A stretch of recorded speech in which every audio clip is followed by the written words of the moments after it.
নবী হওয়ার জন্য প্রথম শর্ত হচ্ছে ওহী।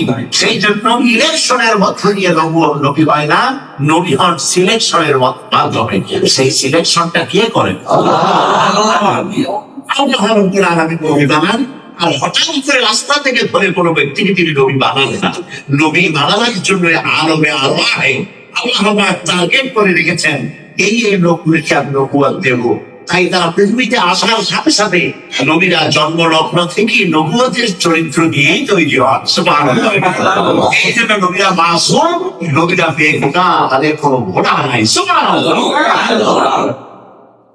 নবী আল্লাহ বানান, আল্লাহ তৈরি হন।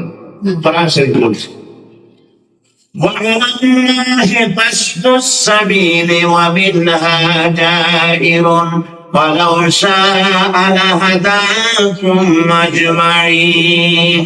আল্লাহ রাব্বুল আলামিন বলেন, আমি সোজা রাস্তা বলে দেওয়ার দায়িত্ব আমার, যেখানে রয়েছে অসংখ্য পাকা পথ। আর আমি যদি ইচ্ছে করতাম তাম পৃথিবীর সমস্ত মানুষগুলিকে হেদায়েত করে দিতাম, সমস্ত মানুষগুলিকে আমি হেদায়েত করে দিতাম যদি ইচ্ছে করতাম। কিন্তু আকসারুহুম লা ইউমিনুন, অধিকাংশ লোকেরা ঈমান আনবে না। আল্লাহ বলছেন সোজা রাস্তা বলে দেওয়ার দায়িত্ব আমার, যেখানে আছে অসংখ্য পাকা পথ। এখন দুইটি পথ তৈরি হয়েছে। একটা পথ একদম সোজা রাস্তা, যে রাস্তা ডান দিক থেকে চলে গেছে, শুরু হয়েছে পৃথিবী থেকে। আর এই ডান দিকের রাস্তা লাস্ট ডেস্টিনেশন, শেষ গন্তব্য জান্নাতুল ফিরদাউস। আরেকটি রাস্তা বাঁ দিকে চলে গেছে, এই রাস্তাটা আগা বাগা, শুরু হয়েছে এই দুনিয়া থেকে, শেষ গন্তব্য হচ্ছে জাহান্নাম। ডান দিকের রাস্তার নেতৃত্ব দিয়েছেন আম্বিয়া আলাইহিস সালাম, বাম দিকের রাস্তার নেতৃত্ব দিয়েছে শয়তান। বামপন্থীদের নেতা হচ্ছে শয়তান। আল্লাহ পাক বলেছেন সূরা ওয়াকিয়ার মধ্যে, আসহাবুল ইয়ামিন আসহাবুশ শিমাল।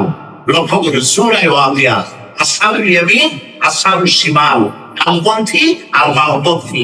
ডানপন্থীদের নেতৃত্ব দিয়েছে নবীরা, বামপন্থীদের নেতৃত্ব দিয়েছে শয়তান, এবং এদেরকে এই পথে জাহান্নামে নিয়ে যাবে।